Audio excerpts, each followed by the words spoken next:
Muy buenas tardes a todos y todas las personas que se han venido conectando. Estamos en un nuevo encuentro por la historia, un proyecto que ha nacido con la iniciativa de dos grupos de investigación de la Universidad del Valle, el grupo Religiones, Creencias y Utopías y el grupo de investigaciones históricas en economía política y educación.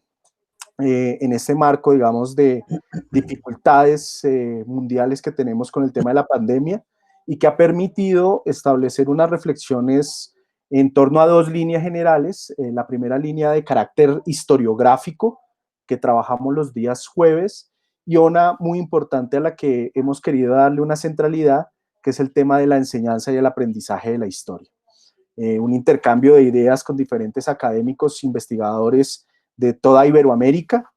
Y bueno, hoy con el honor, con el placer de tener al doctor Carlos Muñoz Labraña de la Universidad de Concepción, que para el proyecto, para todos los participantes de Encuentros por la Historia, pues es un honor tenerlo. El profesor Carlos Muñoz es profesor de Historia y Geografía, máster en Historia, doctorado en Educación, postdoctorado por la Universidad de Valladolid, España. Ha dirigido numerosas investigaciones vinculadas a la enseñanza de la historia y la formación ciudadana, siendo autor de un nutrido número de artículos, capítulos de libro y libros de su especialidad. Ha sido profesor invitado en universidades chilenas y extranjeras. En la actualidad se desempeña como académico en la Universidad de Concepción, Chile, donde junto a su actividad en el pregrado realiza clases en los programas de doctorado en Historia y Educación. El doctor Muñoz es además director de un programa de máster y de doctorado en su universidad y dirige el grupo de investigación Escuela y Formación Ciudadana de la misma institución. Doctor Muñoz, para nosotros es un placer tenerlo, entonces le damos la bienvenida. Hoy estaremos compartiendo con él un espacio académico, una conferencia que el profesor ha denominado La enseñanza de la historia en un contexto ciudadano, fases y desfases. Y bueno, esperamos que para todos sea de provecho. Doctor Muñoz, le doy la palabra. Bueno, Nilson, muchísimas gracias. La verdad que para mí es un placer tener la oportunidad de poder dirigirme a ustedes y haberse invitado a este espacio de reflexión sobre la enseñanza de la historia y la formación ciudadana. Quisiera agradecer muy sinceramente a la Universidad del Valle, naturalmente, pero especialmente al comité organizador de estos encuentros por la historia. Yo siento que hoy día, en el estado actual que nos encontramos, en una situación de pandemia mundial, con todo lo que hay que hacer y preparar las clases, más encima, tener el tiempo y la disposición de poder generar espacio de reflexión como esta, la verdad es que se agradece muchísimo. Creo que es una buena muestra, digamos, de cómo poder ir un poquito más allá de lo que hacemos cotidianamente. Yo he tenido la oportunidad de poder estar presente en algunas de las otras conferencias que se han hecho y la verdad que espero estar un poquito a la altura de los zapatos de mis colegas, que han sido bastante buenas las conferencias que se han podido dar. La verdad que para mí como chileno es como bien especial hoy día hacer esta conferencia. Voy a compartir un PPT y se van a dar cuenta ustedes por qué es tan especial para este chileno que vive en Concepción, a unos 500 kilómetros de Santiago al sur, ¿no? Quisiera compartir un PPT que he preparado con el propósito de poder establecer algunas preguntas, algunas divagaciones, algunas temáticas que me parecen interesantes poder compartir con ustedes. A ver si esto nos acompaña y si nos resulta. Bueno, parece que no nos va a resultar. Voy a tener que pedirle a Nilson que me pueda acompañar ahí, parece. Si está por ahí. Listo, profesor, tranquilo. Ya, entonces, Entonces, a ver si pasamos a la primera lámina, ya, donde está la voy a compartir. ¿sí? Donde está la presentación. Les decía que una de las cuestiones importantes para mí en poder hacer esta reflexión con ustedes tiene que ver precisamente con... vamos a la primera página, Nilsson, donde está la primera página, ¿cierto? Bueno, ahí está el título de esta charla que no, está todavía antes. Ahí vamos. Enseñanza de la historia en un contexto ciudadano. Básicamente me quiero referir a las fases y los desfases que eventualmente se pueden ir. Para poder alimentar esta presentación que yo voy a hacer para ustedes, bueno, hemos recurrido tanto a la literatura, a la bibliografía, pero también a la investigación que se ha hecho en Iberoamérica y especialmente también en nuestro país respecto a cuáles son los puntos de confluencia, cuáles son las posiciones y yuxtaposiciones que existen entre la enseñanza de la historia en este contexto ciudadano, ¿cierto? No solo el actual, sino que el que se viene arrastrando desde ya hace bastante tiempo en Iberoamérica. Pasemos a la segunda. Les decía Les decía que para este latinoamericano es tremendamente importante, y chileno especialmente, este día 11 de septiembre y hablar sobre la enseñanza de la historia y en un contexto ciudadano. Porque lo que ustedes ven allí es lo que ocurrió hace exactamente 47 años en Chile, cuando un levantamiento militar generó un quiebre de la democracia en nuestro país que hace que hace 47 años hayamos perdido precisamente esa trayectoria y esa historia democrática que tenía nuestro país. Un conjunto de militares de distintas áreas de las Fuerzas Armadas se tomaron el poder, ¿cierto? Y generaron esto que ustedes están viendo allí. La brutal destrucción del Palacio de Gobierno y lo que provocó el fallecimiento del presidente Salvador Allende Gossens en la misma moneda en ese martes 11 de septiembre de 1973. ¿Qué mejor que hablar en un día como hoy sobre la importancia de la enseñanza de la historia en un contexto ciudadano? Pasemos a la primera figura. He tratado de resumir el problema que yo voy a presentar básicamente en esas tres líneas. Primero, que a mi juicio, uno de los grandes problemas de la historia comienza precisamente, todavía no, uno de los grandes problemas de la historia comienza precisamente en el momento que se enseña. La otra cuestión importante es que uno de los grandes problemas de la ciudadanía comienza en el momento que no se enseña. Y uno de los grandes problemas que tenemos como sociedad es que precisamente es el problema cuando no hay complementariedad en la solución de ambos problemas. A mí me parece que aquí están las pistas y las claves que nos permitirían como entrar en la temática que yo voy a abordar. Los grandes problemas de la historia comienzan cuando se empieza a enseñar. Los grandes problemas de la ciudadanía cuando no se enseña. Y los grandes problemas de la sociedad cuando no hay un diálogo entre la historia y la ciudadanía y la formación ciudadana. Eh, Pasemos a la siguiente. En ese contexto es que yo quisiera adoptar una temática, una ordenación. Primero ver un poco el aporte de la historia, luego generar algunas reflexiones respecto a lo que nos pasa, nos dice desde la educación de la ciudadanía, y finalmente terminar con algunas tensiones fase y desfase, donde trato de hacer un juego para explicar, ¿cierto?, qué de similar o qué de diferente, disímil, es precisamente esta enseñanza de la historia de la formación ciudadana en el sistema escolar. Vamos con la primera. La primera interrogante que tenemos es, bueno, ¿qué historia enseñar? Todos los que hemos sido formados en la disciplina histórica hemos pasado por esos cursos de introducción a historia. Entonces, ¿qué es la historia? Y luego en los primeros cursos de la formación pedagógica, donde empezamos a pensar cómo, cuál, qué historia es la que tenemos que enseñar. Cuando uno examina un poco los paradigmas que están presentes en la enseñanza de la historia, se encuentra con una información, y te ruego que pase a la siguiente, Nilsson, como la que demuestra la siguiente transparente, que es un resumen, ¿no? Una síntesis, en donde se plantea, por un lado, la enseñanza de una manera tradicional. Pasemos a la siguiente transparencia.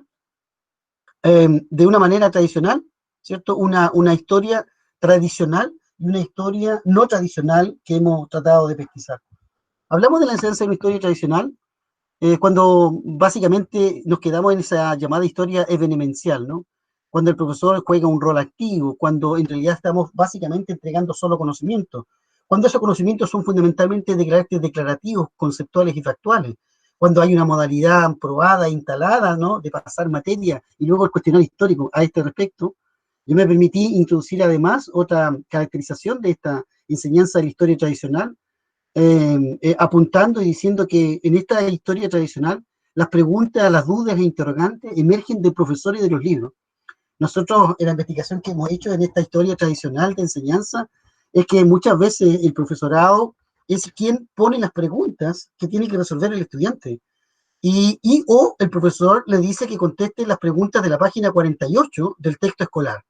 En cuyo caso, fíjate tú que tenemos a los estudiantes contestando las dudas que tiene la editorial Santillana sobre la materia, o que tiene la editorial, qué sé yo, ABC sobre la materia, pero no las propias dudas del estudiante sobre la materia. Esto es típico de la enseñanza tradicional, donde el rol que juega el estudiante es bastante pasivo, ¿no? Como contraposición, en la literatura se advierte, y quiero llamar la atención sobre un librito que publicó hace muy poco eh, Jesús Estepa, de la Universidad de Huelva, que hace precisamente un parangón allí, ¿no? Una relación en donde va jugando, ¿no? Y va diciendo, ¿no? Y bueno, nos va aportando información respecto a lo que ocurre precisamente con esta enseñanza tradicional versus la enseñanza no tradicional. En la enseñanza no tradicional se supone que pasamos de esta historia venemencial, basada en hechos y sucesos, a una historia más bien de procesos, ¿no? De procesos de mediana, larga duración. Pasamos a un rol más activo de las y los estudiantes, pasamos al desarrollo. Aquí hay algo muy importante, ¿no? Que tiene que ver con esto que llamamos el desarrollo del pensamiento histórico y del método del historiador. En una enseñanza no tradicional, se supone que la gran tarea del profesor, de la profesora, más allá de la entrega de conocimientos declarativos, conceptuales, de habilidades y actitudes, como veremos en el caso de la enseñanza no tradicional, tiene que ver con el desarrollo del pensamiento y el trabajo con el método historiador con los estudiantes. Si somos capaces o no de desarrollar el pensamiento de los estudiantes, el pensamiento histórico, y aquí podríamos seguir a cualquiera de los autores que tenemos a disposición, es una de las cuestiones muy características de esta enseñanza no tradicional, en donde no nos quedamos en el contenido declarativo, ni conceptual, ni factual, en donde somos capaces de ir muchísimo más allá para desarrollar el pensamiento histórico, que así como desde la matemática tiene un pensamiento lógico-matemático, ¿cierto? También desde la historia sabemos que lo importante es desarrollar ese tipo de pensamiento en nuestros estudiantes. La modalidad, desde esta mirada no tradicional, transita entre pasar materia y contestar los cuestionarios de los libros de texto a una modalidad según la cual lo importante es el proceso de construcción de aprendizaje histórico, donde las dudas y preguntas que están dentro de la clase son las dudas y preguntas que tienen los y las adolescentes que precisamente participan de esta clase. Así que hay allí una tensión, ¿no? Un tránsito, un proceso que se ha venido dando en la enseñanza de la historia en los últimos 30, 40 años. No obstante que, según sea el lugar del planeta que estemos hablando y según sea el desarrollo que se ha ido dando respecto a los procesos de enseñanza de la historia, y ahí está el libro de Plano, de Sebastián Pla, respecto a lo que significa la enseñanza de la historia en Iberoamérica. Algunos trabajos también que se han hecho a partir de la UNICEF y de la UNESCO también ha testeado un poco cómo va este desarrollo de la historia y la enseñanza de la historia en Iberoamérica y en algunos países latinoamericanos concretamente. En esta enseñanza tradicional, donde la evaluación en realidad se confunde con calificación, en una enseñanza no tradicional, esta evaluación tiene que ver con retroalimentar los procesos de aprendizaje. Por lo tanto, ¿qué historia enseñar?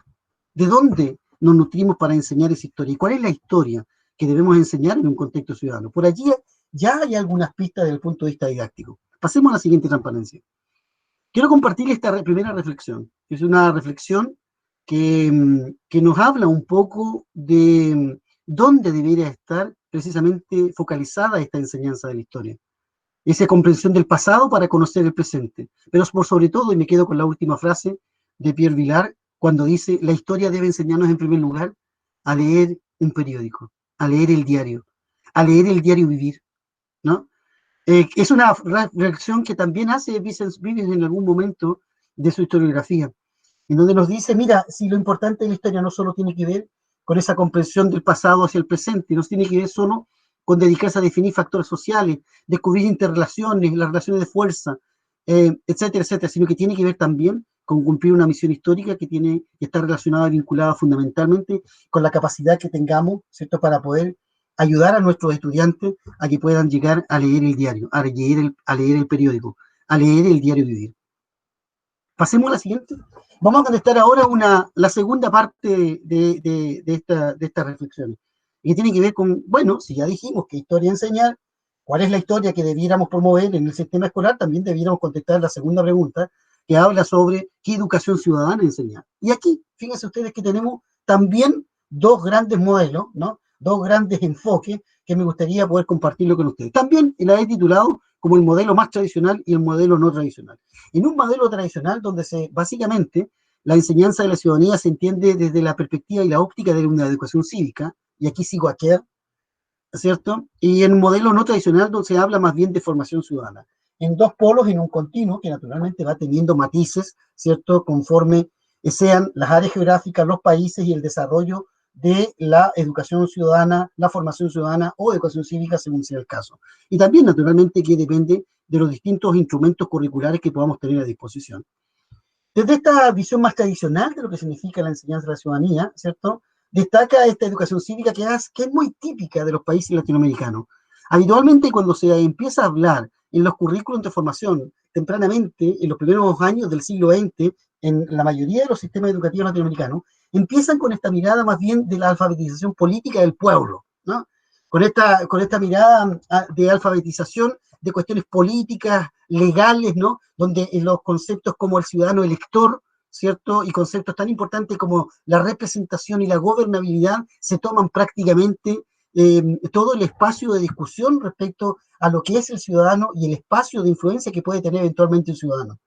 Esta concepción de la enseñanza de la ciudadanía, ¿cierto? En realidad habla más bien de transmisión de contenidos. La mayoría de las veces esos contenidos coinciden con ser contenidos muy declarativos, factuales, conceptuales, y muy poco desarrollo de habilidades. Es una concepción más bien restringida, esta es la educación cívica, donde en realidad los contenidos están prácticamente, son contenidos que están todos prehechos, predigeridos, predeterminados, en un contexto que naturalmente no se adhiene con esta concepción no tradicional que hemos llamado, y que en este sentido tomo las palabras de Kerr para decir que en esta concepción no tradicional está vinculada básicamente a lo que él llama la mirada más bien maximalista de lo que significa la formación de ciudadanos en un sistema escolar.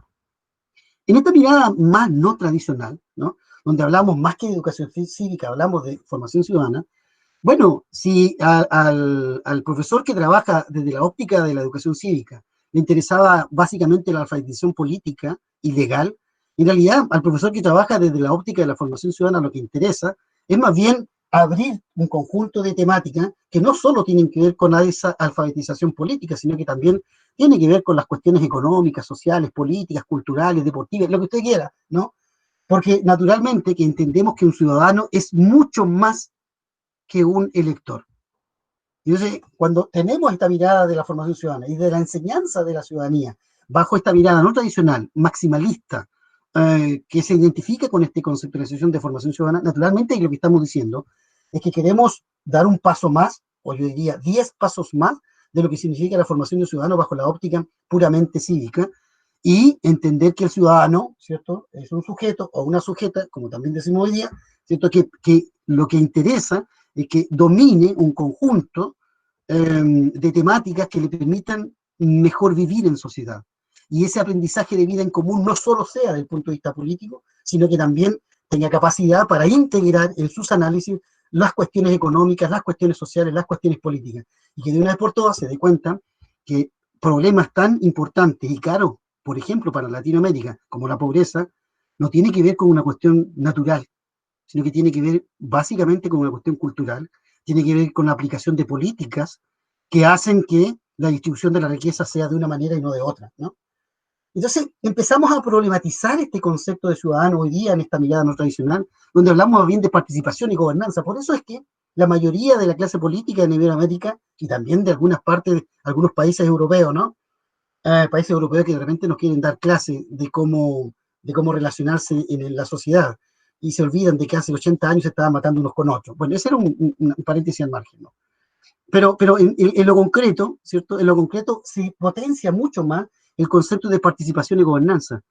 Se habla más bien de una construcción más bien interactiva e interpretativa y es mucho más profunda esta concepción de formación ciudadana versus a esta educación cívica más tradicional. Yo diría que desde esa perspectiva, aquí hay, por lo tanto, un segundo insumo que nos hace pensar que desde el punto de vista de la transición que ha habido desde la enseñanza de la historia, en una primera línea, y posteriormente desde la enseñanza de la ciudadanía, naturalmente que nuestros sistemas educativos en Iberoamérica han ido transitando desde esta mirada minimalista a esta otra mirada maximalista, de esta enseñanza de la historia tradicional a esta enseñanza de historia no tradicional, que debería ser la normal, ¿no? Naturalmente, como plantea Jesús Estepa en ese escrito que yo les he hecho alusión. Pasemos a la siguiente transparencia. Lo que he planteado me lleva a regalarles esta segunda reflexión, porque a mí me parece tremendamente importante, y porque de alguna manera nos sitúa en el contexto en que el profesorado de historia y ciencias sociales efectivamente hace su labor. No deberíamos desconocer jamás que nuestro rol como profesores es un rol eminentemente político, y especialmente, ¿cierto?, si asumimos que efectivamente la profesión docente tiene un conjunto de conceptos curriculares que no salen de la nada. Hay algunos profesores que dicen, no, no, pero yo es que yo trato de ser lo más ecuánime posible, ¿cierto?, dentro de los análisis que yo hago. Dime a quién lees y te diré quién eres. Ahí hay que hacer un ejercicio, digamos, de relación en donde, de alguna manera, me parece a mí que la reflexión que hace Toledo, Maguenzo, Gutiérrez Iglesias podría darnos algunas pistas. Dice, cuando el profesor enseña cuestiones socialmente vivas, en la sociedad actual es miembro, él mismo tiene una posición sobre este tópico. Entonces no puede ocultar su posición a los estudiantes. Si lo hace, modela una postura de no compromiso con el acontecer social, lo que no se corresponde con las exigencias de la escuela de formar ciudadanos activos, democráticos y deliberantes. En alguna oportunidad, un profesor, a propósito de esto que yo les he contado, de la cuenta de dictadura militar que hubo en Chile, fue interpelado por uno de sus estudiantes con la siguiente pregunta: profesor, ¿y qué piensa usted como profesor de historia respecto a la dictadura militar en Chile? Y entonces el profesor decía, bueno, lo que pasa es que... ¿Cuál es la respuesta de un profesor? ¿De dónde se para un profesor? Porque no es la pregunta que está haciendo, es que está haciendo un profesor de historia, y por lo tanto, lo que debiéramos ser capaces de promover esa pluralidad interpretativa dentro de la sala de clase, que permita que el estudiante que reconozca que frente a un hecho determinado, naturalmente, que existe una variedad de interpretaciones. Pero luego hay otra pregunta del estudiante. Y la segunda pregunta que dice es, ¿y está bien que hayan matado a 2.000 o 3.000 compatriotas? Y entonces allí, ¿qué contestamos? Bueno, sí, no, no, sí, no, sí, sí, no, no, sí.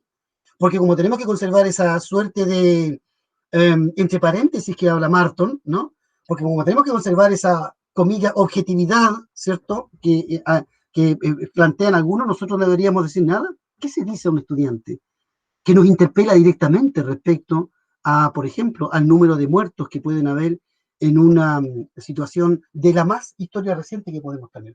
A mí me parece que la enseñanza de la historia en un contexto ciudadano debiera hacerse cargo de estas importantes cuestiones, porque la enseñanza de la historia no solo tiene que ver con una posibilidad de interpretar el pasado para entender el presente, sino que además hay conceptos que se han ido instalando dentro de la enseñanza de la historia, como el concepto de conciencia histórica, que no solo nos interpela respecto a la posibilidad de poder hacer una comprensión efectiva de este presente, sino que además nos hace una proyección de futuro que es interesante poder descubrirla, ¿no? Pasemos a la tercera cuestión. En esta tercera cuestión, yo trato de abordar la posibilidad de que exista un vínculo entre la historia y la formación ciudadana. Y aquí me permito presentarles algunas de las reflexiones que me gustaría poder discutir. Cuando uno hace una reflexión, por ejemplo, desde la historia a la formación ciudadana, si existe alguna confluencia, si existe algún tránsito allí, nos encontramos más o menos con el siguiente cuadro. Es un cuadro que yo he confeccionado a partir de las propuestas de Seisas y Morton respecto a lo que significa las categorías de análisis que hace en función de lo que significa el desarrollar el pensamiento histórico de los estudiantes. Y cuando yo confronto las categorías de análisis que presenta Seisas y Morton para decirnos si efectivamente un estudiante ha logrado o no desarrollar su pensamiento histórico, me encuentro con esta relación. Hay eh, 6 cuestiones importantes, desde la significación histórica, el uso de la evidencia, la continuidad de cambio, la causa-efecto, la perspectiva histórica, la postura ética. Y fíjense ustedes que hay un conjunto de habilidades asociadas a esas distintas temáticas, ¿no? Que hace que sea y cuando yo reviso los currículos escolares de una muestra de países latinoamericanos, me encuentro que efectivamente este desarrollo del pensamiento histórico del que habla Marton está presente, ¿no? Pero también están presentes esas mismas habilidades, están presentes los procesos de formación ciudadana o educación ciudadana o educación de la ciudadanía del que hablan algunos currículos escolares de América Latina. El análisis, por ejemplo, de la utilización del pasado en las narrativas políticas actuales, eso es una cuestión que naturalmente Seisas y Morton relevan como una cuestión importante de lo que significa el desarrollo del pensamiento histórico, pero que también está presente desde el punto de vista de lo que significa el desarrollo de una habilidad ciudadana importante que permite a los estudiantes efectivamente ser capaces de insertarse en la sociedad que viven y por lo tanto disfrutar de aquello que llamamos ciudadanía. El uso de la evidencia es otra de las paradigmas que levanta Seisa y Morton para darnos cuenta de la importancia que reviste que los profesores de historia podamos desarrollar el pensamiento histórico. Y en este caso, el uso de la evidencia, por ejemplo, la contextualización de la fuente utilizada, es una habilidad que pretendemos desarrollar en la historia, pero también desde el punto de vista ciudadano. Y así, suman y siguen. El análisis como profesión de progreso, el progreso de declive, conceptos tremendamente importantes, y conceptos importantes como el análisis de política de los autores, de los distintos autores que revisamos, es una práctica y forma parte de una habilidad que tiene y está vinculado al desarrollo del pensamiento histórico, pero que también está vinculado a lo que significa el desarrollo de una habilidad desde el punto de vista ciudadano. Vamos viendo la siguiente. La otra cuestión que quisimos ver es que si acaso existía, ahora al revés, si yo tomaba habilidades desde el punto de vista ciudadano, si tenían alguna relación con la historia, ¿no? Veamos qué pasó. Hicimos un cuadro comparativo a partir de la propuesta de Daniel Chukurensky, ¿no? En donde Daniel levanta 3 o 4 grandes criterios, ¿cierto? Y dentro de esos criterios establece una serie de categorías y de habilidades que se supone que son habilidades que debiéramos promover desde el punto de vista ciudadano. Daniel habla de pensar críticamente, por ejemplo, Daniel habla del manejo de la información y Daniel habla de la expresión y debatir. Cuando empezamos a considerar estas categorías de análisis que levanta Daniel Chukurensky y la empezamos a ver, bueno, ¿y esto tiene alguna vinculación con la enseñanza de la historia? Nos encontramos con que efectivamente, por ejemplo, desde el punto de vista del pensamiento crítico, es una de las habilidades, ¿cierto?, que pretendemos desarrollar desde el punto de vista de lo que significa el pensamiento histórico también. Una reflexión de las distintas realidades, el manejo de habilidades de resolución de dilemas, la capacidad para discernir en situaciones de que plantean conflictos, desde el punto de vista del manejo de la información, por ejemplo, ¿cómo no va a ser importante desde el punto de vista ciudadano y también desde el punto de vista del desarrollo de la habilidad histórica, distinguir, que el estudiante sea capaz de distinguir entre un hecho y un juicio, entre una evidencia y una opinión, entre la comprobación de la veracidad de la información o el rigor de una información en un momento determinado, desde el punto de vista de la expresión y debate, etcétera, etcétera. Entonces, hicimos en este caso un segundo ejercicio, ¿cierto?, que nos permitió darnos cuenta que efectivamente había una confluencia entre un conjunto de categorías y habilidades que desde el punto de vista ciudadano estaban circulando dentro de la literatura, que eran bastante coherentes y consonantes con algunas de las habilidades de pensamiento histórico que se supone que debíamos promover desde la asignatura de historia en el sistema escolar. Pasemos a la siguiente. Hecho esto, nos preguntamos si acaso existía algún vínculo bidireccional entre la historia y la formación ciudadana y la formación ciudadana y la historia, ¿no? ¿Cuáles son los vínculos que eventualmente pueden emerger de esta relación? Y aquí nos encontramos con la siguiente relación. Primero, que existen algunos puntos de confluencia que podemos ya ir armando, como cuál es el rol, ¿cierto? Cómo se puede realizar la enseñanza de la historia en un contexto ciudadano.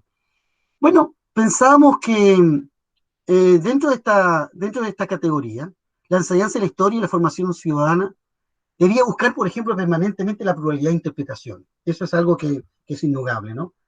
Desde el punto de vista ciudadano y también desde el punto de vista histórico, no solo interesa leer al historiador, sino que tampoco ver una editorial, interesa analizar la fuente, pero también analizar las propias sesgos que eventualmente pueden tener los historiadores. Cuando yo pregunto a mis estudiantes cuáles son los historiadores que leen, y le pregunto por qué lo leen, y los encuentro muy interesantes. Y hay estudios que demuestran que los encuentran interesantes porque en la mayoría de las veces va de acuerdo con lo que ellos piensan. Es muy difícil que una persona encuentre interesante a un historiador, por lo menos de los estudios que nosotros hemos realizado en estudiantes de pedagogía e información, que no esté de acuerdo con lo que ellos piensan, ¿no? Y ahí hay una cuestión importante que tiene que ver con cómo nos hacemos cargo también de los propios sesgos que nosotros como profesores de historia tenemos incluso a elegir la historiografía y la lectura que tenemos. ¿Qué pasó? Bueno, también otra cuestión importante que existe una confluencia allí entre la historia y la formación ciudadana tiene que ver con que de alguna manera las dos persiguen que los sujetos, que las personas se identifiquen como sujetos históricos y también como sujetos ciudadanos. Esta es una de las tareas más importantes también que debería cumplir un profesor, ¿no? No solo que sus estudiantes sean capaces de identificarse como personas, sino que además como sujetos históricos, como sujetos, ¿cierto?, que sostienen y forman parte de esa historia y son actores precisamente de esa propia historia. También existen otras cuestiones importantes, como por ejemplo, que hay una confluencia respecto a que este viaje al pasado ayuda a comprender el presente, pero también ayuda a la comprensión del futuro. Y recuerden ustedes el manifiesto último de los historiadores, ¿no? Donde los propios historiadores se ponían en la perspectiva, ¿no? En esa perspectiva del análisis de futuro, ¿no? Es como cuando estamos en una sala de clases, ¿cierto? Estamos haciendo un análisis. Hay un ejemplo muy bonito que está documentado en algunas de las investigaciones. Hay una crisis, ¿cierto? Se está hablando de la industrialización y se habla de la crisis de la industria, ¿cierto? En este momento en Chile, y se habla cómo es que esa crisis de la industria está provocando la salida de gente y está provocando tremenda cesantía en el país. Y el estudiante pregunta, ¿y si cierra la empresa? Entonces el profesor le dice, no, no, no, pero eso es de futuro, eso no lo podemos ver en esta clase. Bueno, el manifiesto de los historiadores, desde que ya tiene hace más o menos 10 años, deja bastante claro respecto a la importancia que reviste de que la historia no solo la pensemos como un estudio del pasado para entender el presente, sino que también para hacer esas proyecciones y reflexiones de futuro. Interesante también resulta constatar cómo es que la enseñanza de la historia y la formación ciudadana no solo pretenden promover estos conocimientos de carácter conceptuales y factuales, sino que también el desarrollo de habilidades y actitudes. Y aquí también, que es un imperativo desde la historia, ¿no? También es un imperativo desde lo que significa la formación de un ciudadano. En el fondo no solo queremos que el estudiante sea capaz de definir la democracia, saber la historia de la democracia, como podría ser el conocimiento declarativo, conceptual y factual, sino que además sea capaz de desarrollar habilidades democráticas y valorar la democracia, como podría ser el desarrollo de habilidades y actitudes, ¿no? Y desde el punto de vista de la historia, también funciona ese mismo mecanismo. Finalmente, nos encontramos con otra última cuestión de confluencia que tiene que ver con cómo es que unos y otros pretenden desarrollar un tipo de pensamiento, desde el pensamiento histórico y también un pensamiento ciudadano, que tiene que ver con ciertas particularidades que son bien interesantes, ¿no? Y que hemos tratado de empezar como a sintetizar en propuestas concretas de cómo poder generar una enseñanza de la historia en un contexto ciudadano. A ver si pasamos a la siguiente transparencia. Bueno, entonces la pregunta final que queremos responder es, bueno, ¿y qué es enseñar historia en un contexto ciudadano? ¿Cómo se hace eso, no? Y entonces hemos tratado de sistematizar en 21 puntos, más o menos, cómo debiera ser esta enseñanza de la historia en un contexto ciudadano. Primero, hay cuestiones que son importantes, que las hacemos, pero que hoy día tienen que tener una doble intencionalidad. Primero, hablamos y pensamos que es importante generar una proyección de aquellos conocimientos que trabajamos en la sala de clase, habilidades que trabajamos en la sala de clase, actitudes. Hay que hacer una proyección más allá del aula, más allá de la escuela. No podemos quedarnos solamente con esos análisis que están circunscritos a un currículum escolar, a un aprendizaje a lograr, sino que también esas miradas siempre tienen que estar en ese contexto ciudadano, porque cuando estamos trabajando la industrialización, estamos trabajando los problemas que reviste, ¿cierto?, los procesos de industrialización en un país. Pero esos problemas pueden seguir vigentes eventualmente en el presente y eventualmente podríamos volver a enfrentarlos en el futuro. Ir más allá de la escuela con esos conocimientos, con esas habilidades y actitudes, generando un espacio para que la escuela efectivamente no cerremos esa escuela, ni, ni la enclaustremos, sino que en realidad seamos capaces de ir un poquito más allá del cerco precisamente de dominio de ese establecimiento escolar. Una segunda cuestión que nos parece importante tiene que ver con dotar de sentido a estos acontecimientos históricos en un contexto social. A veces tenemos la prescripción curricular y los conceptos y los contenidos históricos son bastante aislados, ¿no? Y pierden cierto sentido y significado para los estudiantes. La historia, efectivamente, vamos al pasado para poder entender ese presente, pero los estudiantes son ese presente y son futuro. Y me parece a mí que ese sentido y significado no solo debería tener sentido y significado para el profesor, sino que también para los propios estudiantes. Contemporaneizar sin caer en el presentismo, ¿cierto? Nos parece a nosotros que es una tarea urgente que habría que acometer.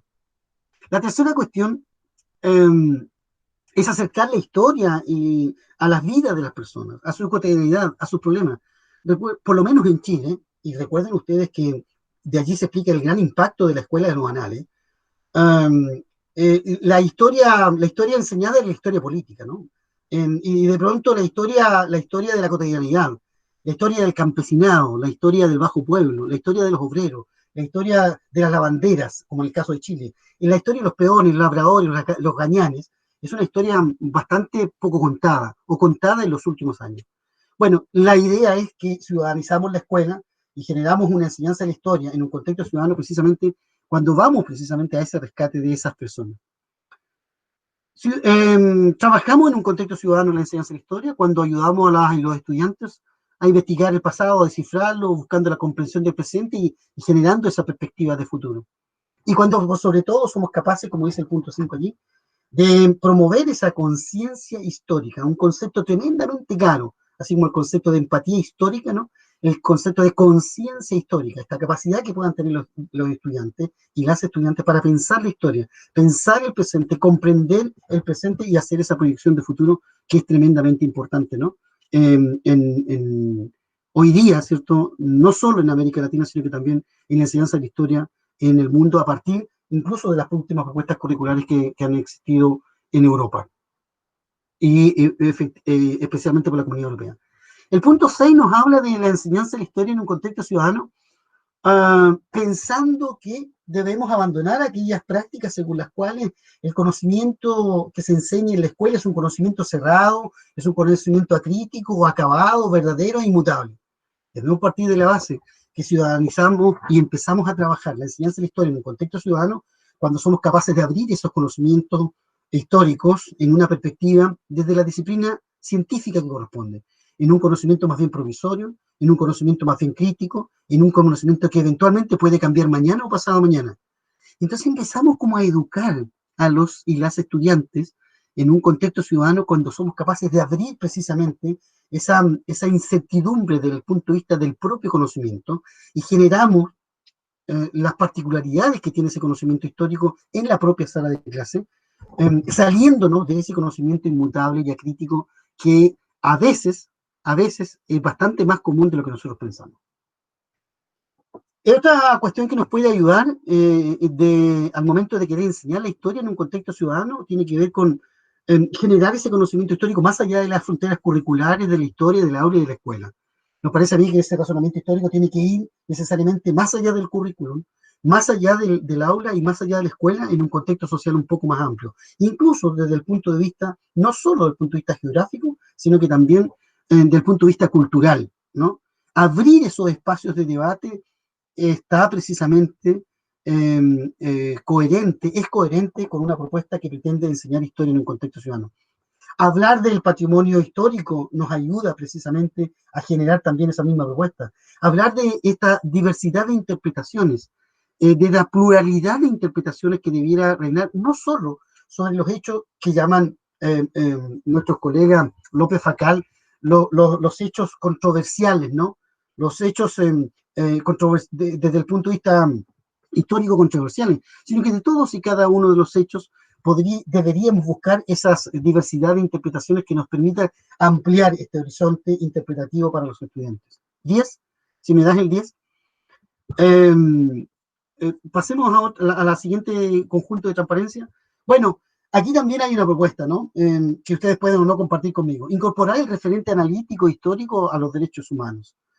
Nos parece que especialmente hay actividades didácticas dentro de la enseñanza de la historia, como por ejemplo el propio juicio histórico, que se trata precisamente, podría tener una segunda parte en donde aplicamos ese mismo juicio histórico en función de algunos referentes actuales, que nos permitiría hacer reflexionar a los estudiantes respecto a estos instrumentos internacionales que han sido legitimados por todos nuestros países, que nos permite generar precisamente una propuesta, la capacidad del estudiante para poder opinar en función de referentes, y me parece a mí que está dentro de ese referente universal que debiéramos promover. Fomentar las clases de ejercicio de empatía histórica, ¿cierto? Aparece también como una propuesta para la enseñanza de la historia, pero también fíjense ustedes que aquí me tomo en alguna medida de las palabras de Freire acá, cuando hablamos de enseñar la historia desde una perspectiva más bien libertadora, transformadora, desde una perspectiva más bien al servicio de la democracia y la justicia social.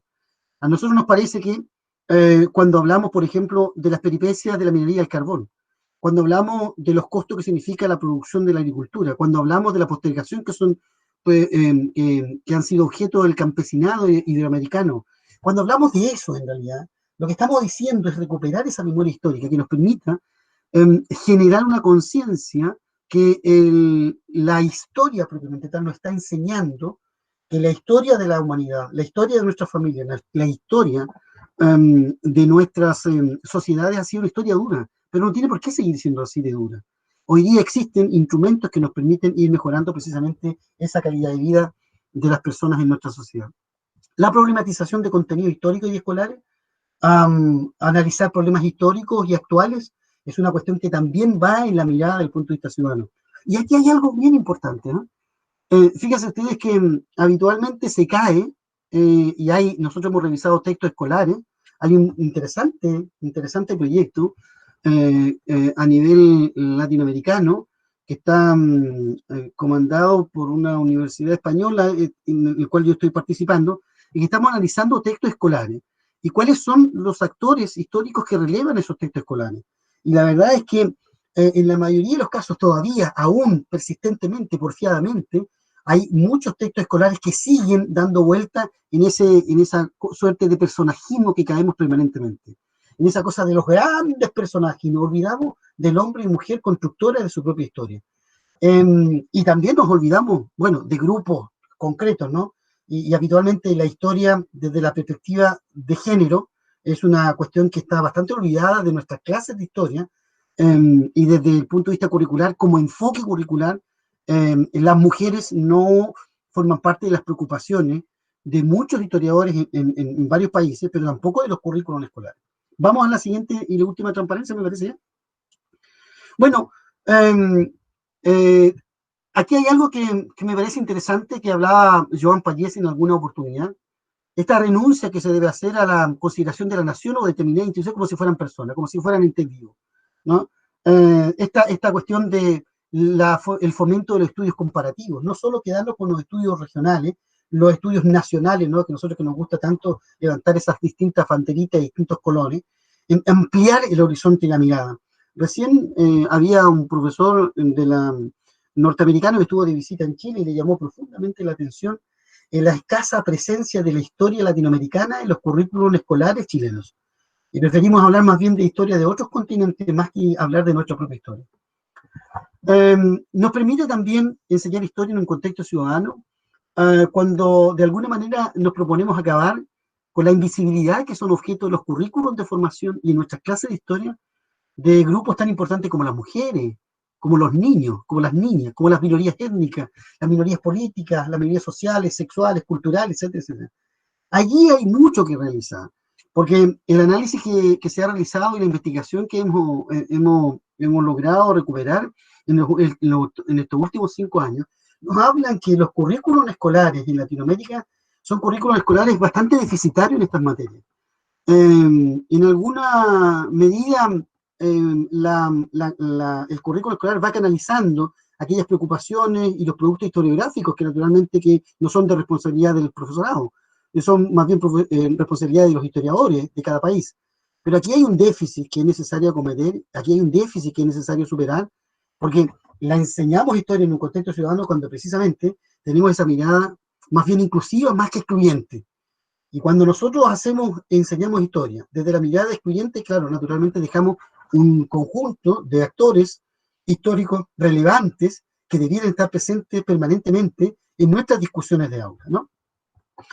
El número 18 habla de promover el manejo e interpretación de fuentes de interpretación variada. No, pasemos al 19 nomás, porque aquí nos vamos a detener y con esto ya estamos concluyendo y terminando y me parece que estoy cumpliendo con los horarios. Fíjate que es importante en este contexto ir más allá de los derechos y deberes, más allá de eso, enseñamos historia en un contexto ciudadano cuando de alguna manera preparamos al estudiante para que pueda buscar el bien común a través de métodos pacíficos. Cuando hablamos de bienestar de una comunidad y de una sociedad. Y convertimos la enseñanza de la historia y la escuela en un espacio de formación ciudadana, cuando precisamente empezamos a hablar de nosotros, empezamos a hablar en plural más que en singular. Cuando a esas instituciones políticas, a esos congresos les ponemos rostro. Cuando a esas luchas sindicales les vamos poniendo nombres, ¿no?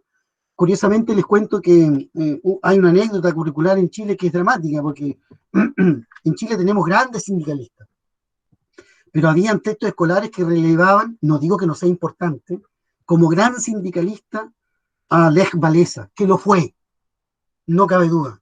Pero claro, habían en Latinoamérica, hay grandes sindicalistas que lo más bien podrían haber formado parte de nuestros textos escolares, ¿no?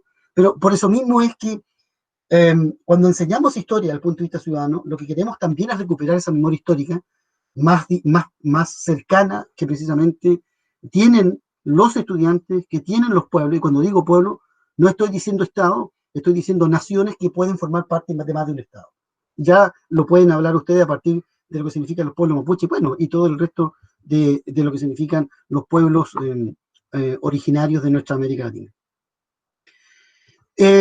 Hay dos cuestiones que para terminar me parecen importantes de relevar y que tiene que ver con la enseñanza de la historia a partir de esta visibilización a este espacio, a esta capacidad que podamos tener para visibilizar la autoridad, la diversidad, especialmente aquellos que no han acaparado la atención de los historiadores, aquellos hombres y mujeres, como yo he dicho, también constructores de su propia historia. Y finalmente, enseñamos historia en un contexto ciudadano cuando el conocimiento histórico, además, es capaz de enseñar a los niños y niñas y adolescentes que tenemos en la escuela que esta es la sociedad que les hemos legado, pero que no solo la entendemos para comprender el presente, sino que además quieran transformar precisamente esa sociedad. Una historia que no es capaz de generar, una enseñanza de la historia que no es capaz de generar el conjunto de habilidades, de criticidad y capacidad para poder hacer un análisis crítico del presente sin una proyección de futuro, es que entonces estamos lesionando uno de los grandes propósitos que reviste precisamente la enseñanza de la historia, que tiene que ver con la formación de la conciencia histórica. Un concepto que nos ha preocupado en los últimos décadas, ¿cierto?, a la enseñanza de la historia, pero que a mí me parece que cada vez más cobra mayor vigencia. Desde esa perspectiva yo hago votos porque de alguna manera esto que yo he tratado de exponer de manera rápida y a lo mejor un poco desgarbada, nos sirva para poder generar algunas reflexiones respecto a lo que significa cómo es que se podría generar la enseñanza de la historia en un contexto ciudadano. Nuestros pueblos lo necesitan y la enseñanza de la historia también. Muchísimas gracias. Bueno, ahí, ese es el Palacio de Gobierno hoy día, ¿no? Por eso que lo quise poner. Bueno, muchísimas gracias, doctor Muñoz. Ha sido de verdad un placer escucharlo por la claridad y la potencia de las ideas que nos propone sobre esa relación entre enseñanza de la historia y formación ciudadana. Para las personas que estamos conectados a través de Facebook y a través de Meet, iniciamos el apartado de preguntas. Las preguntas metodológicamente las vamos a realizar a través del chat, tanto de Meet como de Facebook, y vamos a ir haciendo bloques de preguntas que le vamos a ir transmitiendo al doctor Muñoz. Mientras las personas se van preparando y van escribiendo las varias dudas, preguntas que tienen sobre esta clarísima exposición que ha hecho el profesor, aprovecho mi lugar de moderador para hacer una primera pregunta. Y es, el profesor nos ha presentado una relación muy interesante frente a, digamos, cómo se vincula la historia, la enseñanza de la historia, la formación ciudadana en dos vías, en ese concepto bidireccional. Pero en esa revisión el profesor encontró posiciones, digamos, de separación, de oposición, o sea, posturas teóricas que planteen que la enseñanza de la historia es una cosa y que la formación ciudadana es otra, también en ese campo bidireccional. Lo pregunto porque en el caso concreto de Colombia hay posicionamientos que aunque no lo plantean directamente, cuando uno mira el estatuto epistemológico y metodológico bajo el cual se rigen, sí encuentra esa separación. O sea, una proyección de una formación ciudadana atemporal, presentista. Entonces, para cerrar, en esa revisión encontró, digamos, posturas de este tipo. Bueno, interesante la pregunta, Nilsson, porque efectivamente existen, hay registro de currículum escolares donde se genera prácticamente una tremenda contradicción y una yuxtaposición de posturas respecto, y que trascienden incluso el plano epistemológico, um, porque, porque de alguna manera se entiende que la historia tiene un legado y va por un carril y la formación ciudadana va por otro carril. Cuando yo empiezo a juntar precisamente esos distintos carriles, porque aún así, aquellos que tienen una postura tremendamente divergente y separatista, diría yo, respecto al uno y uno conjunto de materia, cuando tú empiezas a trabajarlo desde el punto de vista del desarrollo de las habilidades que quieren promover, desde la sola enseñanza de la historia, desde las habilidades. Por eso es que nosotros nos tomamos de allí, desde las habilidades que cada una pretende promover, porque claro, naturalmente que como unidad de conocimiento, como temáticas, como contenidos, si tú quieres, claro, podemos hablar que los contenidos desde el punto de vista ciudadano están en conflicto de un listado que puede ser distinto al listado que tiene la historia, sí, pero claro, pero si yo me quedo en ese análisis, me voy a quedar en la enseñanza de la historia más tradicional, que tiene que ver con que la historia básicamente tiene que ver con un conjunto de contenidos que alguien tiene que dominar. Pero de esa enseñanza tradicional de historia hemos transitado a la enseñanza no tradicional. Y la enseñanza no tradicional me dice que el hecho de que tú trabajes el contenido histórico y que tú enseñes historia no significa que estés eximido o exento de desarrollar habilidades que son propias de la enseñanza de la historia. Y cuando yo voy allí a ver cuáles son esas habilidades propias de la enseñanza de la historia, entonces me encuentro con que hay allí una relación bastante estrecha. Porque digamos que que el estudiante aprenda la diferencia entre un juicio y una opinión, o entre la evidencia de una fuente histórica determinada, ¿es patrimonio solo de la enseñanza de la historia? ¿O es también algo que posteriormente puede ser utilizado por el estudiante desde el punto de vista ciudadano?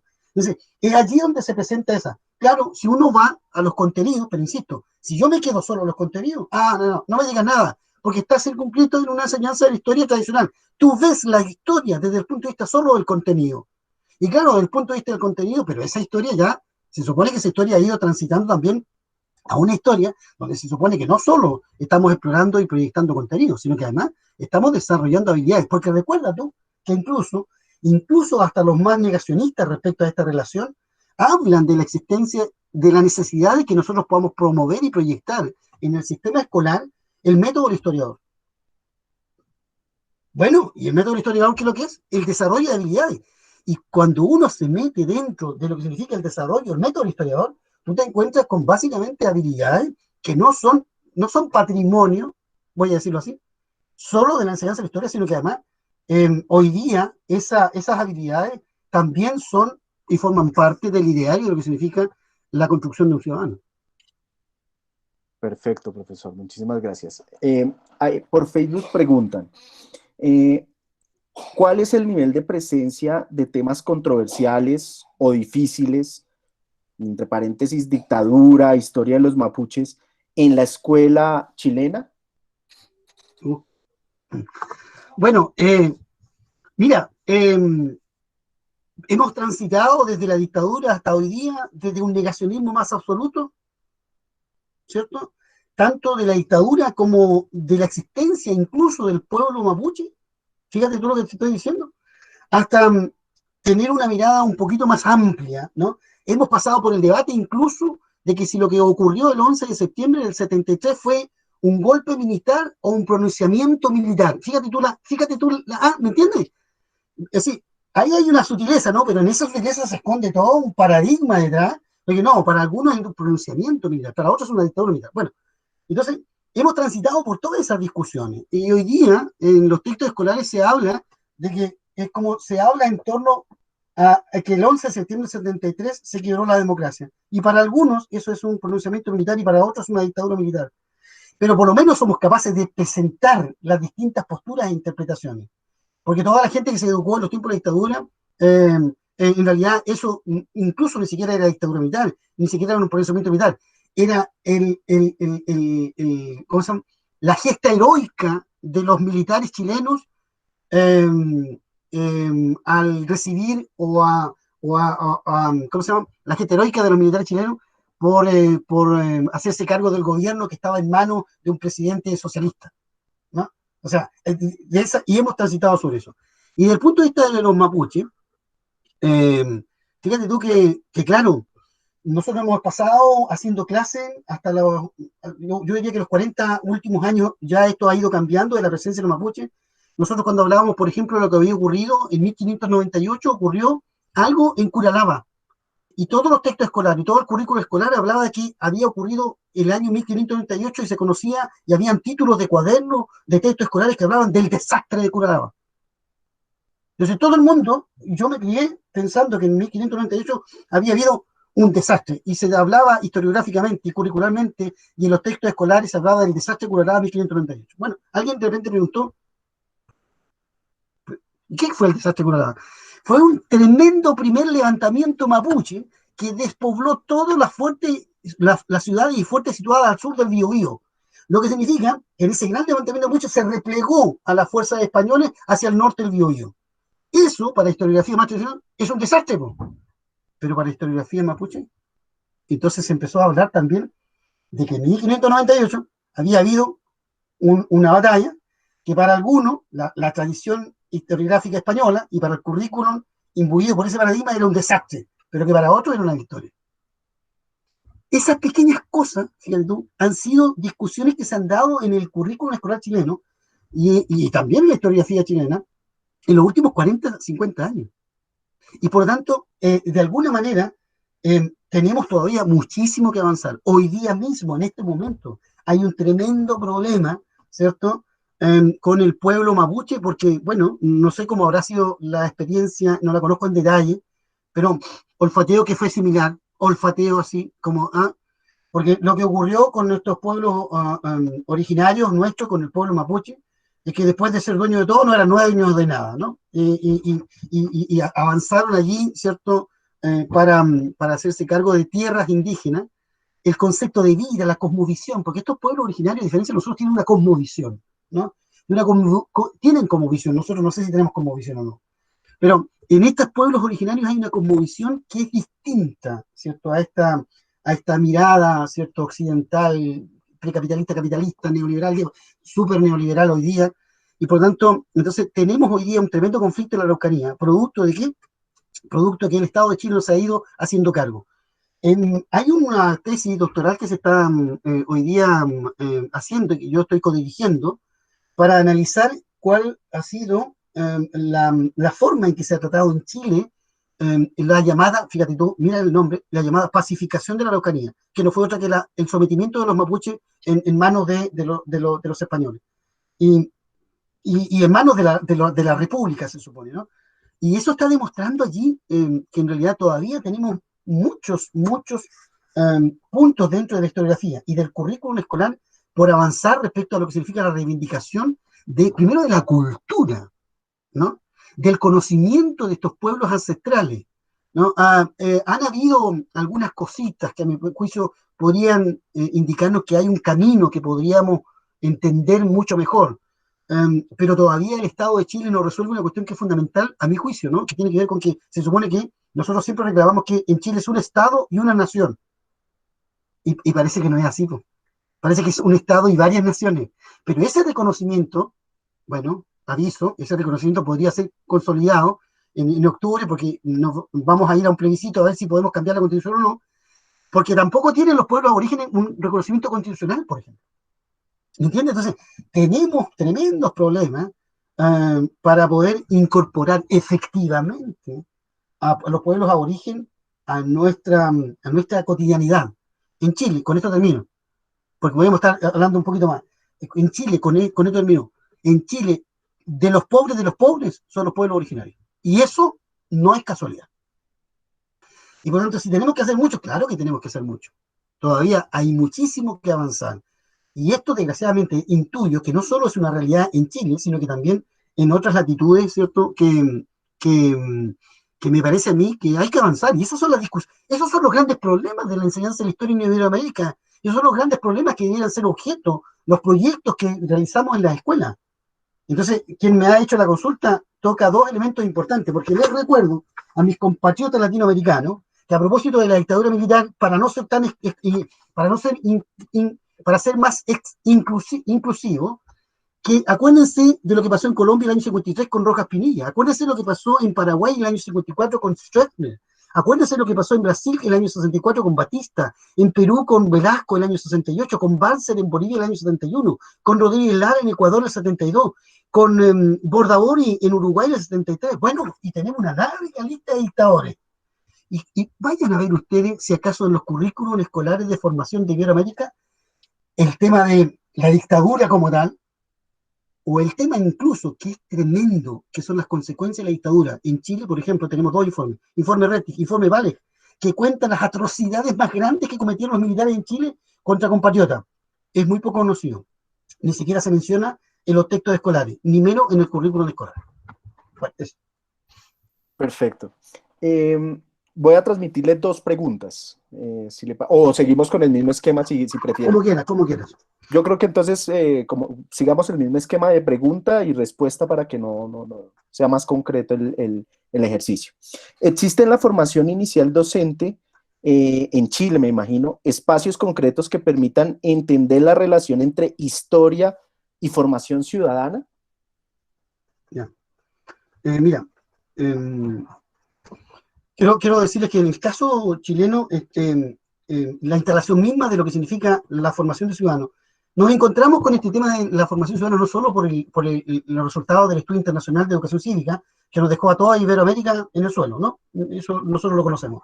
No solo por eso, sino porque además, conforme se produjo el proceso de retorno a la democracia, o transición hacia la democracia, como se conoce en nuestros países políticamente, nos encontramos con que la educación cívica que se enseñaba en los tiempos de la dictadura tenía tremendos déficits, no se hablaba de derechos humanos, no se hablaba, naturalmente, no se podía hablar de derechos humanos porque los violaban, no se hablaba de división de los poderes del Estado porque no lo había, etcétera, ¿me entiendes? Entonces, había tremendos problemas. Entonces, nos involucramos en este tema de la formación, de la educación ciudadana de los y las estudiantes y adolescentes del sistema escolar. Um, pero las discusiones son primero las transformaciones curriculares, primero desde el punto de vista de lo que significa la formación de un profesor en Chile. Todavía en Chile egresan profesores primarios, pero también secundarios, que no necesariamente tienen claridad respecto a lo que significa este cambio de paradigma desde la educación cívica a la formación ciudadana, por ejemplo. Y por lo tanto, entonces, todavía siguen pensando que la educación ciudadana tiene que ver con que los niños aprendan a la división de los poderes de Estado, a cuáles son las atribuciones que tiene el presidente de la República, a que aprendan a ir a votar. Y de hecho, el gran ejercicio ciudadano que hacen en la escuela es enseñar a los niños a poder depositar un voto. No, y por lo tanto, a practicar más bien la representación más que la participación, la gobernabilidad menos la gobernanza. ¿Me entiendes? Entonces, hay concepciones que se están imbricadas, se chocan, se juxtaponen, se pegan, se humillan entre una y otra, ¿no? Porque de alguna manera, en lo que estamos viendo hoy día en el país, es que falta diálogo que exista efectivamente desde el punto de vista de la formación inicial docente en Chile respecto a cómo ve, cuál es la óptica que debiera asumir el profesor de historia, la profesora de historia, tanto en la educación general básica como en la educación media. Y termino diciendo que el porcentaje de mallas curriculares, y te lo digo con conocimiento de causa, porque yo pertenezco a un grupo de estudio de la Comisión Nacional de Acreditación, donde vemos todas las currículas de las carreras de formación, tanto de básica y media en historia. Y en ese contexto está claro que el porcentaje de programas de formación docente que tienen incorporado un curso de educación ciudadana, formación ciudadana, como quieran llamarle, en realidad todavía sigue siendo en Chile del orden del 40%. Y tenemos un 60% de formación en esa área que no se da. En educación básica es peor todavía, el porcentaje es menos. Bueno, no está tan lejos de la realidad de Colombia. Ajá.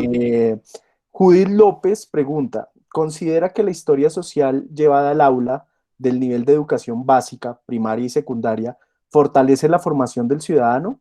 De ser así, ¿cómo puede lograrse el equilibrio al incorporar ese enfoque junto al currículum escolar? Mm. Si la historia social llevada al aula, y la historia social está en el aula.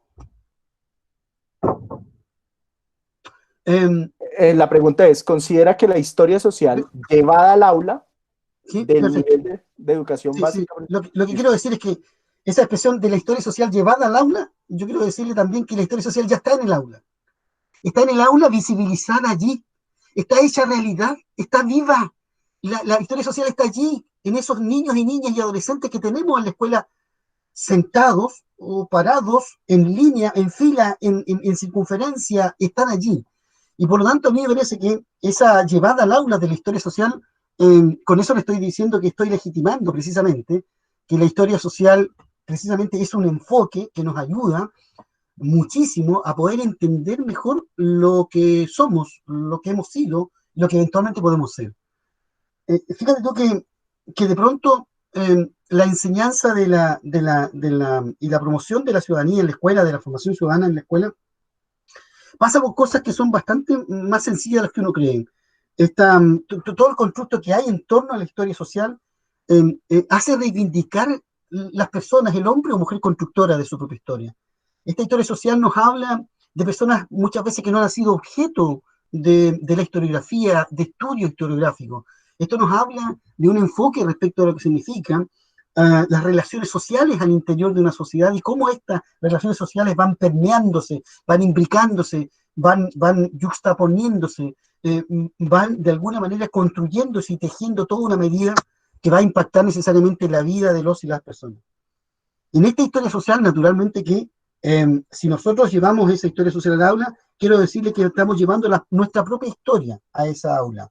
Y por lo tanto, la modalidad de trabajo siempre va a ser necesariamente a visibilizar el mayor número, la mayor cantidad, con la mayor cantidad de matices también, ¿eh? Porque aquí hay que generar siempre, todo este proceso tiene que ser matizado, ¿no?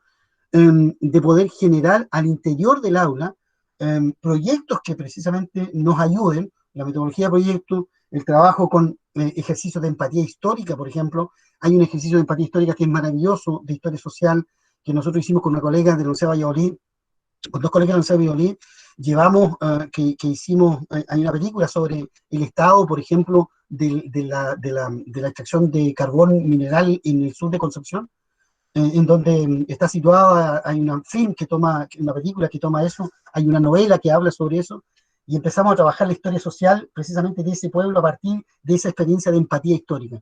Entonces, ojo con estos conceptos que se van incorporando dentro del background de lo que significa la enseñanza de la historia, como desde la empatía histórica, desde la conciencia histórica, desde este desarrollo del pensamiento histórico que nos permite ampliar muchísimo más esta esfera de influencia y generar espacios para que no solo la historia social, sino que también la historia económica, por ejemplo, de lo que ocurre, de cómo resolvemos históricamente las distintas sociedades, el qué producir, cómo producir y a quién distribuir.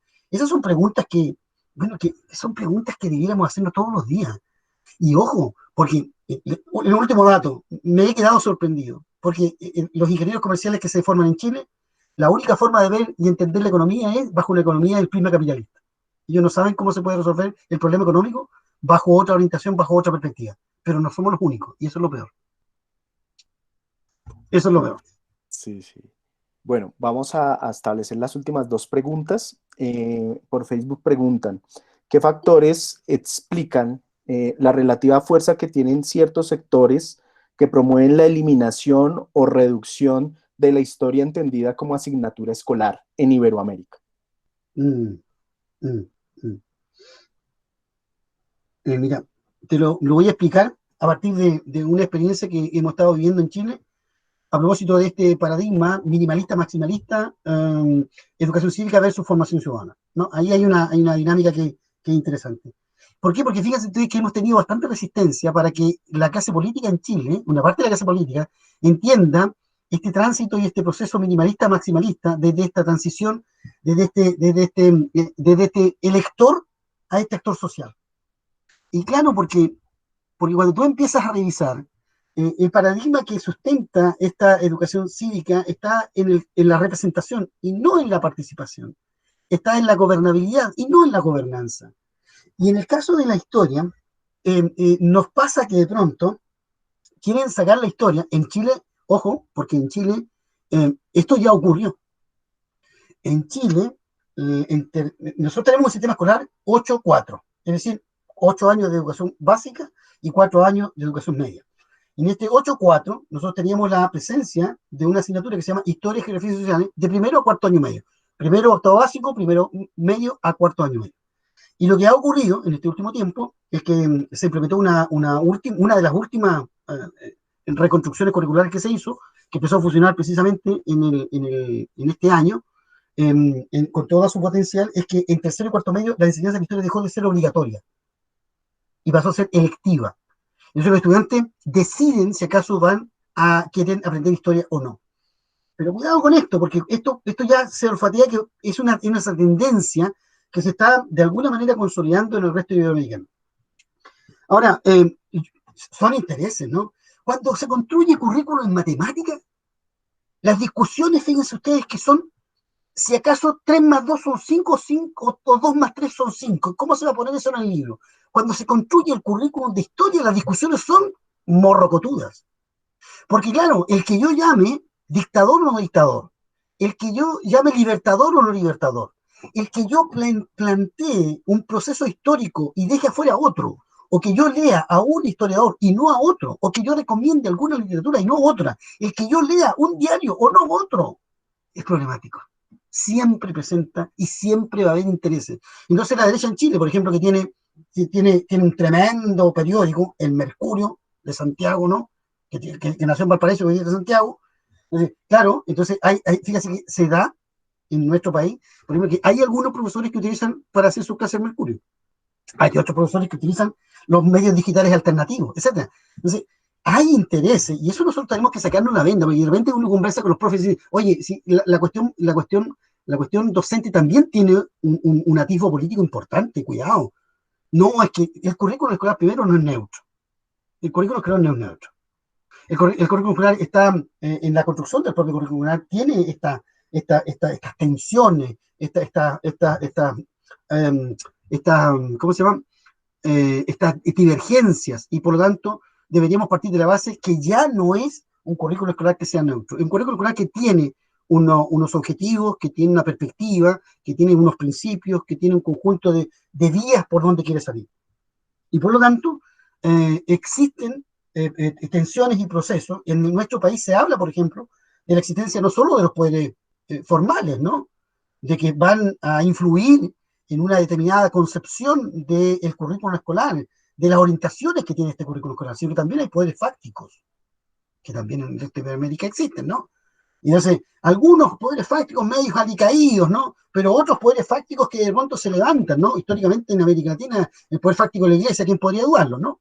Pero claro, ahora parece que estamos medio alicaídos, no ha pasado mucho con eso. Pero hay otros poderes fácticos, como por ejemplo, que se han levantado, y se ha levantado una tremenda columna, ¿no? Poderes fácticos como, por ejemplo, el sector empresarial, fabril, industrial, qué sé yo, mercantil, financiero, etcétera, que van a naturalmente a tratar de generar influencia para que el currículo escolar responda ciertas preguntas, vaya a ciertas temáticas y genere ciertos resultados. Y por lo tanto, cuando me dicen qué factores explican, bueno, son los intereses que hay que, como decía Vicente, ¿y dónde están esos intereses? Lean el diario, pues. Lean el diario, pues. Eso es lo que nos enseña la historia. Si nosotros somos capaces de hacer una lectura del diario, vayan a ver el diario Vivir. Entonces yo invito a mis estudiantes siempre, vamos a leer el diario. Allí están las claves y las pistas que nos permiten también entender el presente. Bueno. Bueno, vamos con la última pregunta con la que cerramos esta interesante actividad. Y preguntan, ¿qué propuesta alterna se puede plantear a la estructura lineal acumulativa que sigue permeando los currículos en Latinoamérica frente a la enseñanza de la historia? Es un tremendo tema, ¿no? Es un tremendo tema, porque claro, esa linealidad, ¿cierto? Es naturalmente la influencia que hemos tenido con esa mirada lineal se advierte en los currículos de formación de prácticamente toda Iberoamérica. Y por lo tanto, a la educación lineal, naturalmente que el trabajo debiera ser a través de temáticas que se aborden, y de hecho incluso la misma formación del profesor, incluso la misma enseñanza de la historia en el sistema escolar, debiera ir más allá de esa mirada lineal de la historia y esa construcción de grandes cronologías, ¿cierto?, que de alguna manera nos impiden generar espacios de diálogo para implicar distintas temáticas que están influyendo en los hechos y procesos históricos y sociales. Um, Hay que huir de allí, ¿no? Y todos decimos lo mismo, pero ¿cómo se huye de allí? Básicamente generando currículos de formación temáticos, con grandes temas que nos interesa relevar y compartir con los estudiantes. Yo he planteado, por ejemplo, un tema que debiera ser objeto incluso en los propios currículos de formación de los profesores de historia, es el militarismo en América Latina. Eso es un bellísimo tema, ¿no? Que no tiene que ver con una cuestión cronológica, tiene que ver con la presencia de una institucionalidad dentro de la sociedad latinoamericana que ha estado permanentemente en distintos momentos de la historia presente. Pero hay otras temáticas tremendas, ¿no? Como tienen que ver la misma temática que me han hecho preguntas con el tema de los pueblos originarios, ¿no? Hay una tremenda temática, ojo con eso, ojo con las mujeres, ojo con los campesinos, ojo con las mutuales, ojo con las sindicales, ojo con los órganos de expresión, ojo con los órganos de comunicación. Es decir, la mirada temática nos permite empezar a visibilizarnos con una mirada mucho más holística, nos permite visibilizarnos de una manera mucho más integrada. Ojo, porque esta asignaturización que partió con un objetivo muy claro de poder generar ciertos espacios didácticos que permitieran que la gente pudiera aprender mejor, hoy día esa, eh, eh, esa asignaturización va en contra de miradas mucho más comprensivas y holísticas de lo que significa el acontecer del hombre y mujer en esta historia. Y por lo tanto, entonces, necesariamente debiéramos ser capaces de tener miradas mucho más, no solo tan sincrónicas, sino que también asincrónicas, de tener la lupa y la mirada en ciertos procesos históricos que signifiquen modélicos, que permitan comprender y explicar otros procesos históricos en distintos periodos de la historia de los países. Hay que trabajar muchísimo más esa historia social, hay que trabajar mucho más temática que puedan hacer más comprensible ese presente, porque ese largo listado de contenidos situados en una línea cronológica, la verdad, es que los efectos efectivamente tienen el efecto de desarrollar algunas habilidades que han sido estudiadas por parte de los especialistas. Y César de Morto lo habla muy bien. Pero esa causalidad y consecuencialidad también tiene su límite. Y entonces esas miradas más etnográficas, más cualitativas, más interpretativas, que pretenden capturar un momento para poder, fíjate, explicar la sociedad en un momento determinado, con todos los vaivenes, explicar la sociedad de principios del siglo XX, desde el punto de vista político, desde el punto de vista social, desde el punto de vista deportivo, desde el punto de vista del ocio, desde el punto de vista del compartimento, desde el punto de vista de la sociabilidad, desde el punto de vista de las relaciones humanas, de las relaciones laborales, es mucho más productivo y tiene mucho más sentido para el estudiante, porque adquiere mucho más sentido que el estar parcelando, ¿cierto?, este conocimiento que finalmente dice, bueno, ahora yo estoy en esta parte, ahora estoy en esta otra parte. Yo abrigo esperanza porque transitemos hacia allá, pero creo que para eso también tenemos que tener propuestas no solo para abandonar esa linealidad, sino que además propuestas que nos permitan también formar más y mejores profesores. En este sentido de que hablaba Jesús Estepa, que yo le hice alusión, donde hablaba de una nueva didáctica, para una nueva historia, para una nueva sociedad. Para una nueva sociedad que en realidad deberíamos ayudar a construirlas todas. Y yo abrigo esperanza porque precisamente no solo nuestra profesión sea una profesión como tal, como otras, sino que una profesión que nos ayude, precisamente, y a lo mejor ahí está la utopía del viejo profesor, una profesión que nos ayude precisamente, bueno, a cambiar el, la posición de la silla y que ese gesto sea un gesto simbólico que nos permita también advertir que mañana podemos cambiar la sociedad. Ahí me quedo. Bueno, doctor Muñoz, muchísimas gracias por estas interesantes ideas que nos han permitido volver a reflexionar y a generar una red con elementos que vienen siendo recurrentes en algunas de nuestras conferencias en esta línea, pero que creo que en esta ha sido de una profundidad que nos permite pensar el qué, el para qué, el cómo de eso que denominamos enseñanza de la historia. Para nosotros ha sido un honor tenerlo en este espacio. antes de darle la palabra para hacer el cierre y la despedida, recordarles que esta y las 28 conferencias que se han realizado hasta el momento en este proyecto de Encuentros por la Historia, las pueden consultar a través de nuestro canal de YouTube Encuentros por la Historia. El enlace está en el chat de Meet, y también las pueden consultar a través de nuestra página de Facebook Encuentros por la Historia. Para el próximo viernes tendremos la participación del doctor Marcelo Fronza a las 17 horas Colombia, profesor de la Universidad Federal de Mato Grosso, con una conferencia que se denomina Diálogos entre la ficción científica y la narrativa histórica a partir de las posibilidades de aprendizaje humanista por medio de cómics y web series. Entonces están cordialmente invitados todos y todas a esa actividad dentro de 8 días. Doctor Muñoz, entonces le doy la palabra para esa despedida, pues que no es final, porque sé que seguiremos en contacto y que tendremos otras posibilidades de intercambio. Bueno, Nilson, yo quisiera para finalizar agradecer una vez más la oportunidad que me han dado para poder conversar un poco y divagar sobre algunas cuestiones que nos preocupan a todos los profes, ¿no? En historia iberoamericana. Siento que definitivamente hay algo más que seguir investigando respecto a esta temática. Siento que podemos empezar a buscar puntos de confluencia.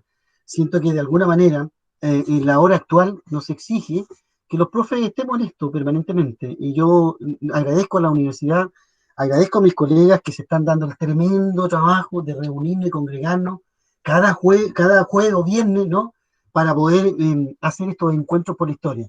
Creo que más de hacer esos encuentros por la historia, Nilson y compañeros de Colombia están haciendo un encuentro también por nuestras historias y por nuestra América Latina y por todas las Américas Latinas que están presentes en este bello continente.